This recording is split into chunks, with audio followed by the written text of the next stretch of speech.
오늘 우리에게 주시는 하나님의 말씀은 히브리서 신약 성경입니다. 히브리서 3장. 원래는 1절부터 19절까지 봐야 되는데 말씀을 들으면서 나누면서 보도록 하고요. 1절만 보겠습니다. 1절. 히브리서 3장 1절만.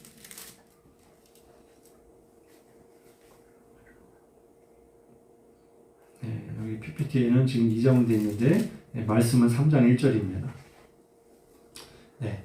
우리 같이 한 목소리를 봉독합니다. 시작.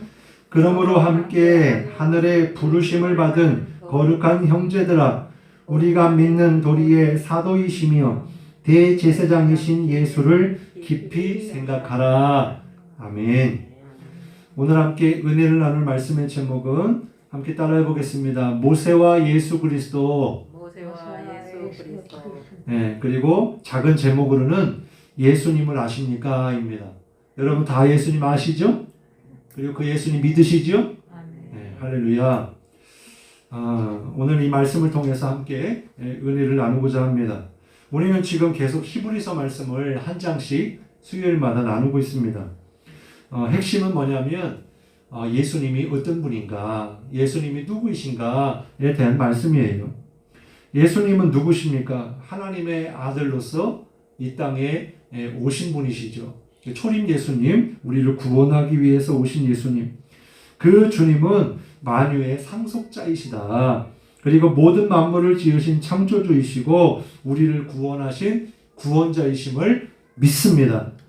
또한 그 주님은 모든 피조물들보다도, 특히 천사도 피조물이거든요. 그러니까 영물이지만, 영적인 존재지만 예수님이 천사들보다 훨씬 뛰어나신 분이시다. 그리고 구약의 어떤 위대한 선지자라 할지라도 어떤 선지자들보다도 뛰어나신 분이 바로 예수님이시다. 비교의 대상이 될 수가 없는 거죠. 왜요? 예수님은 하나님이시니까요. 근데 오늘 본문에 보면 모세가 나옵니다. 모세가 구약 성경에서는요, 또 이스라엘 역사 가운데 지금의 유대인들도요, 이스라엘을 여기까지 있게 만든 영적 지도자, 최고의 지도자로 인정받는 사람이 바로 모세입니다. 신명기 34장 10절부터 12절에 보면요, 이렇게 말씀하고 있어요. 모세가 얼마나 뛰어난 사람이었냐 하면 그 후에는 이스라엘에 모세와 같은 선지자가 일어나지 못하였다라고 말씀하고 있어요. 그러니까 이와 같은 선지자가 더 이상 나오지 않았다. 왜? 그 정도로 모세는 아주 훌륭한 영적 지도자였다라고 하는 말씀을 주고 있는 거예요. 왜 그러냐니까 모세는 여호와께서 대면하여 아시던 자다. 우리는 지금 하나님을 본 적이 있습니까? 눈으로 본 적이 있어요? 없습니다. 우리는 말씀을 통해 하나님을 만나고 또 영적으로 하나님을 만나는데 우리 눈에 육신적인 눈으로는 볼 수가 없는데 하나님께서 하나님의 편에서 모세를 대면하셨다. 아시던 자다. 이렇게 말씀해주고 있어요. 또한 여호와께서 그를 애굽 땅에 보내사 바로와 그의 모든 신하와 그의 온 땅의 모든 이적과 기사와 모든 큰 권능과 위엄을 행하게 하심에 온 이스라엘 목전에서 그것을 행한 자다 그랬어요. 그러니까 하나님이 모세를 통하여 바로의 그런 정말 사슬과 같은 묶여있는 노예 생활 가운데 있는 백성들을 다 이끌어내실 때 하나님이 모세를 통하여 역사하셨다라고 하는 것을 말씀해주고 있는 것입니다. 그러니 모세가 얼마나 훌륭한 사람이냐라는 거예요. 이런 지도자가 일어나지 못한다라고 말씀하고 있습니다. 그래서 유대인들에게 있어서 모세는요, 아주 절대적인 존재로 여김받는 사람이에요. 모세가 자신의 민족과 조상들을 구원했기 때문이죠. 그래서 히브리서 기자는요, 성도들에게 유대 출신의 예수님을 믿는 성도들에게 모세와 그리스도를 저울의 양쪽에다가 올려놓고 누가 더 위대하신 분인지를 지금 설명해주고 있는 것입니다. 왜 그러냐고 하니까 당시에 핍박과 박해 가운데 로마의 박해도 있었고 동족인 유대인들로 하여금 유대교 사람들이 예수 믿는다는 이유로 핍박을 하니까 예수님을 버리려고 생각하는 사람들이 있었다라는 거죠. 그 사람들에게 그게 아니다. 바로 예수님이 진짜야. 그것을 분명하게 말해주고 있는 거예요. 아무리 위대한 성경의 인물이라 할지라도요, 이 땅에 아무리 선한 일을 많이 하고 좋은 일을 많이 하고 대단한 일을 한 사람이라 할지라도 우리의 믿음의 대상이 누구다? 예수 그리스도 한 분인 줄 믿습니다. 그 주님밖에 없음을 지금 깨닫게 해주는 거예요. 그러면서 너희는 너희 믿음이 흔들리지 말아라. 오직 예수님을 바라보아라. 예수님만 잘 믿으라고 말해주고 있는 것입니다. 모세가 정말로 훌륭한 지도자인 건 맞습니다. 그러나 모세는요, 장차 오실 메시아 예수 그리스도의 그림자에 불과한 사람입니다. 무슨 얘기냐면 우리는 성경을 볼 때 위대한 사람 모세든 또 엘리야든 또 성경에 나오는 위대한 인물들이라 할지라도 사무엘까지도 우리는 그들을 통해서 누구를 봐야 되느냐? 실체, 바로 예수 그리스도를 볼 수 있어야 된다는 거예요. 구약 성경에는 예수님이 나와요, 안 나와요? 안 나옵니다. 예수님에 관한 예언의 말씀이 나오는 거죠. 그러나 구약 성경에 그렇게 예수라는 이름이 나오지 않다 하더라도 그 예수님은 이미 만세전부터 영원전부터 영원까지 존재하시는 살아계신 하나님이신 줄 믿으시기 바랍니다. 그렇기 때문에 우리는 성경을 통해서 자꾸 재미난 이야기, 애기난 이야기, 또 복받은 이야기, 잘됐다고 성공했다고 하는 이야기, 치유받았다는 이야기, 참 많은 그런 좋은 이야기들이 많이 있지만 그 모든 말씀 가운데 우리는 예수님을 집중할 수 있어야 돼요. 예수님을 바라보아야 합니다. 오늘 본문 2절부터 4절에 보면은 모세와 예수님을 어떻게 비교하고 있느냐 보니까 하나님의 집에서 모세가 충성했다 이거예요. 그런 것처럼 예수님도 충성을 다하셨는데 왜 모세가 예수님의 그림자인가? 라고 할 때에 집과 집을 지은 주인의 비유를 통해서 말씀해주고 있거든요. 그 말씀이 무슨 말이냐면 모세가 집을 지은 사람이라면 모세가 집이라면 그 집을 만든 주인은 예수님이시다 라고 하는 것을 말씀해주고 있습니다. 왜요? 예수님이 창조주시니까요. 5절부터 6절 말씀을 한번 읽어보겠습니다. 시작. 또한 모세는 장래에 말할 것을 증언하기 위하여 하나님의 온 집에서 종으로서 신실하였고 그리스도는 하나님의 집을 맡은 아들로서 그와 같이 하셨으니 우리가 소망의 확신과 자랑을 끝까지 굳게 잡고 있으면 우리는 누구다? 그의 집이다 그랬어요. 그의 집이다. 그러니까 우리를 가리켜서 성전이라고 그러잖아요. 이 지금 건물로 되어진 이것이 성전이 아니고 하나님이 계신 곳이 거기가 성전이고 하나님의 집입니다. 그래서 우리가 그 야곱이 형 에서를 피해가지고 도망다니다가 이렇게 돌베개를 베고 잠자다가 천사가 사닥다리에 위로 아래로 올라가고 내려가는 것을 보게 되잖아요. 하나님을 만났다고, 하나님이 거기 임했다고, 그래서 그곳을 뭐라고 불렀냐면 벳엘 그랬거든요. 이게 뭐냐면 하나님의 집이다라는 거예요. 그러니까 하나님의 집이 어디냐? 하나님이 임재하시는 곳, 하나님이 계신 곳, 그곳이 하나님의 집인데 바로 예수님이 바로 하나님이시고 그 하나님을 우리가 마음에 품고 믿고 섬기면 바로 우리가 하나님의 집이다. 이 말씀을 해주고 있는 것입니다.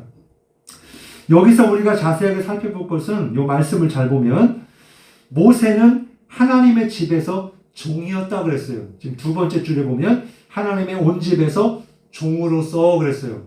근데 예수님은 뭐라고 표현하고 있어요? 세 번째 줄 그리스도는 하나님의 집을 맡은 아들이라고 그랬습니다. 종과 아들이 같아요, 달라요? 신분 자체가 다른 거예요. 아무리 종이 엄청나게 뛰어나다고 하더라도 아들만 못한 거죠. 당연한 것입니다. 그리고 아들은 상속권이 있어요. 상속자이기 때문에. 그래서 모세는 하나님의 집을 하나님의 모세가 집이라면 그 집을 지은 분은 하나님 예수 그리스도이다 라고 말씀해주고 있는 것입니다. 7절 말씀해 보면요, 이렇게 말씀해요. 그러므로 성령이 이르신 바와 같이 오늘 너희가 그의 음성을 듣거든. 이게 무슨 말이냐면 지금 오늘 예수님이 이 땅에 오셨다가 부활 승천하신 이후에 지금 수천 년이 지났잖아요. 2000년이 훨씬 지났잖아요. 오늘 지금 성령께서 하시는 말씀, 오늘 너희가 그의 음성을 들을 때, 오늘 이 말씀을 여러분이 들을 때에 어떻게 들을 것이냐? 8절 말씀에 보면은 완고하게 하지 말라 그랬어요. 우리가 하나님의 말씀을 들을 때 우리의 마음가짐이 어떻게 되냐면 스폰지처럼 하나님 말씀하여 주옵소서. 내가 어떤 말씀이든지 듣겠습니다.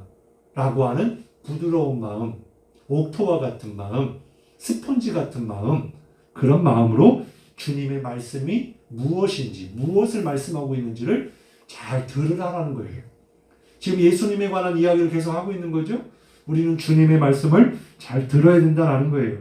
그리고 10절과 13절에 보면 세상과 죄의 유혹에 미혹받지 말아라.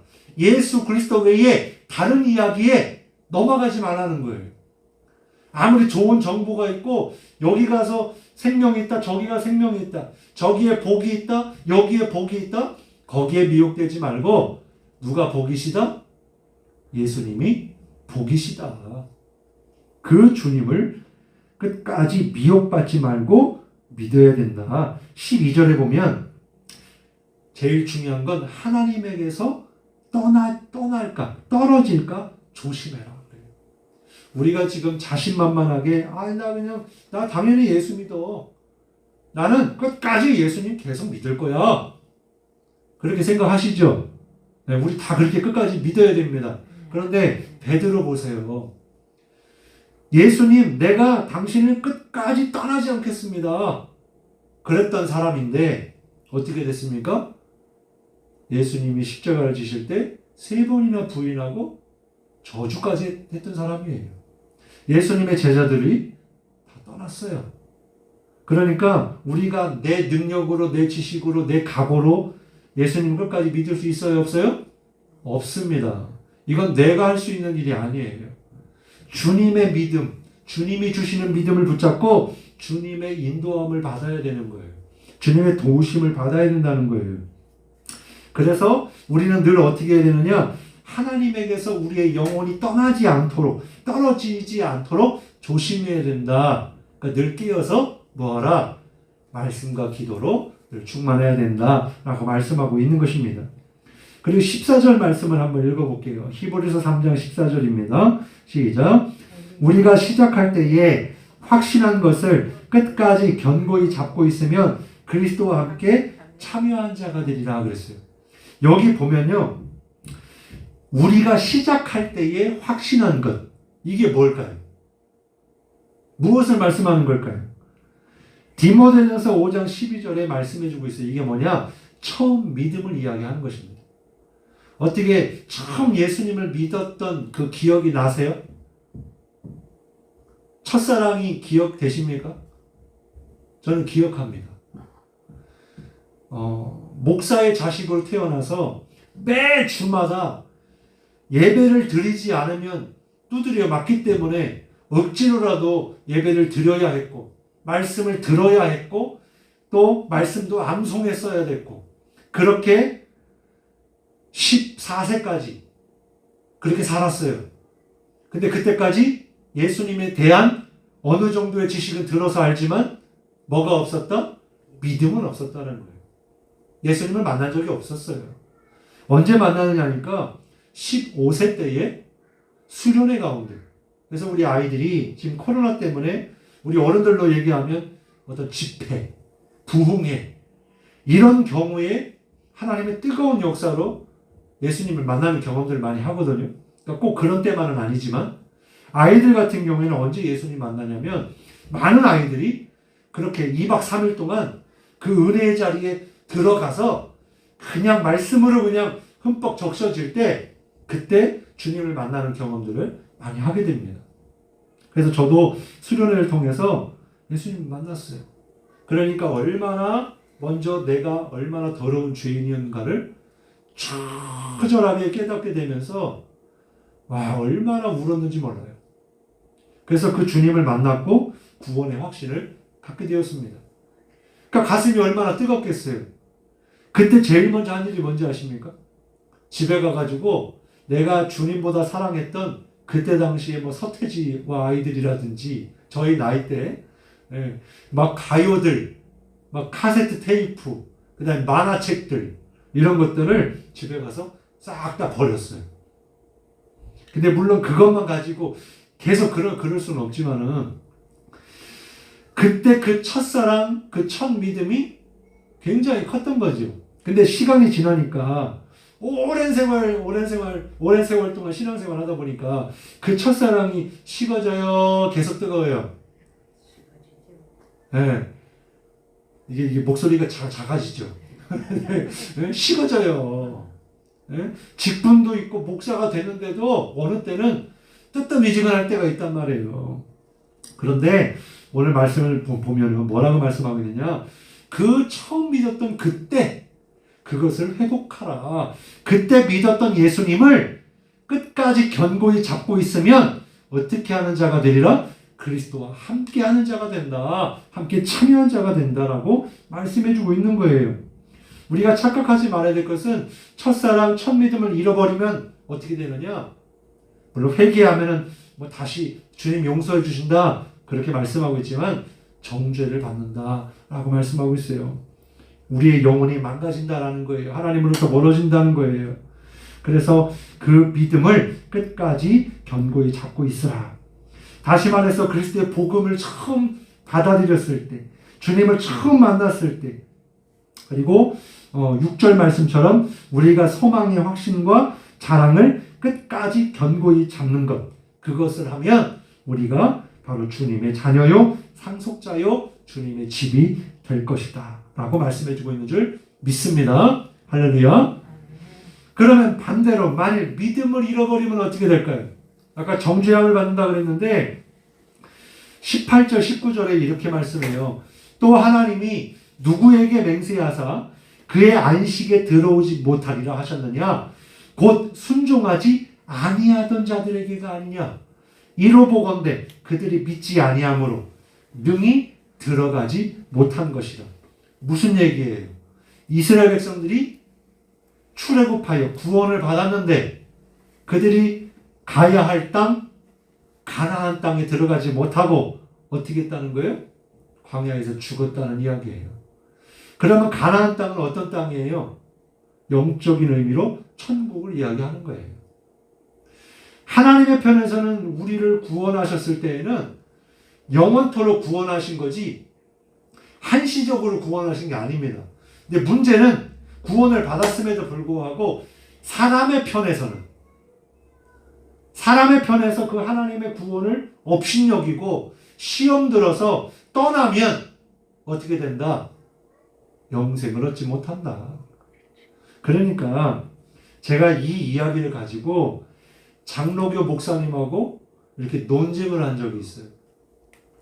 왜냐하면 장로교에서는요, 한번 택정함을 받은 사람, 이미 예수님께서 구원한 사람은 끝까지 절대로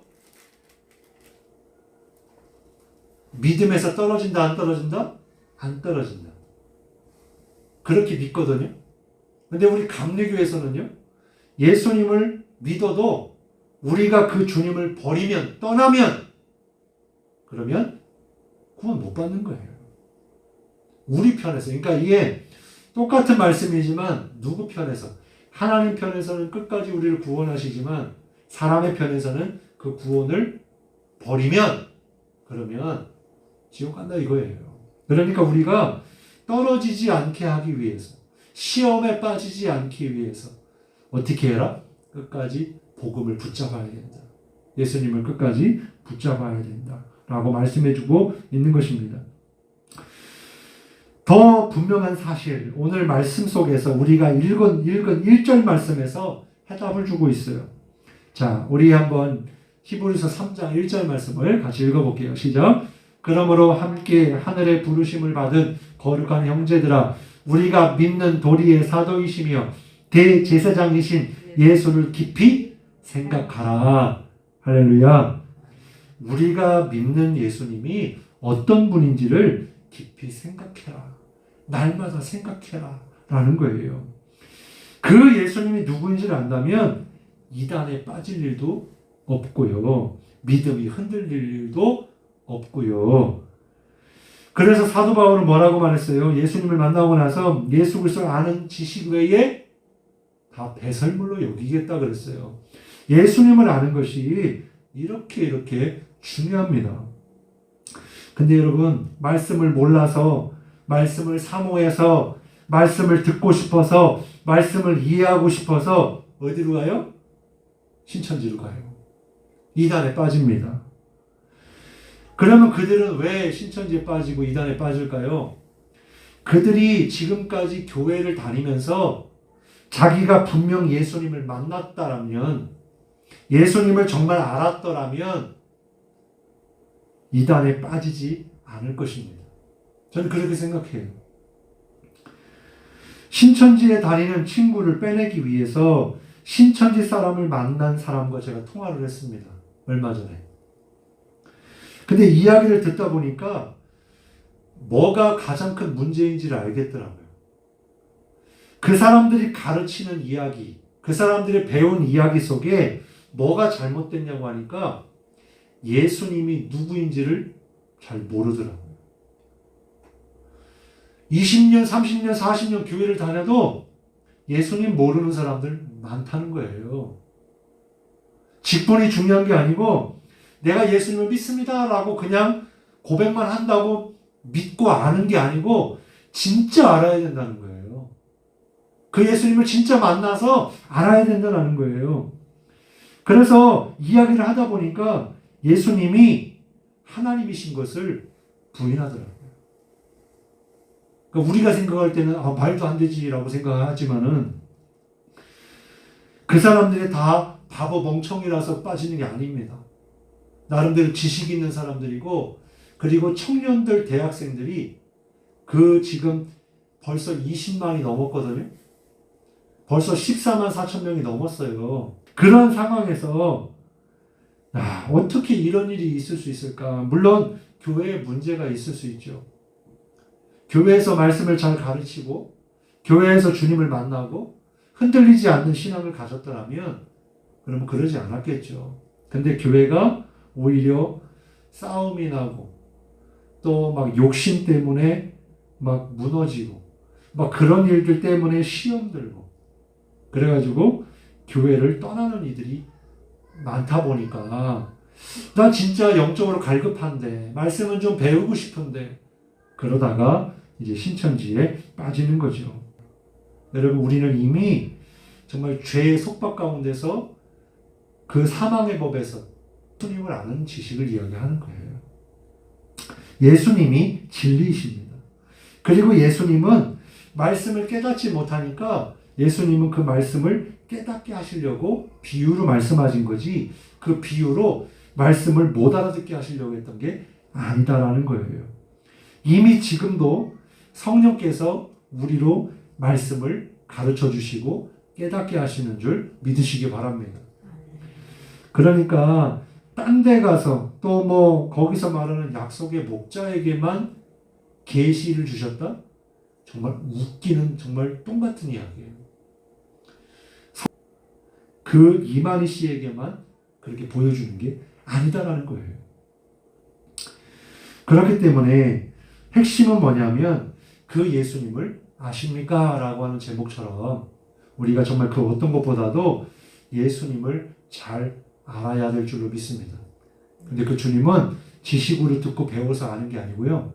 주님을 만나야지 알 수 있는 줄 믿습니다. 그래서 그 주님을 오늘도 깨달으시고 더 예수님만을 바라보시고 오늘 말씀의 본문처럼 우리가 믿는 도리의 사도이시며 대제사장이신 예수를 늘 깊이 생각하고 바라보는 저와 여러분이 될 수 있기를 주님의 이름으로 축원합니다.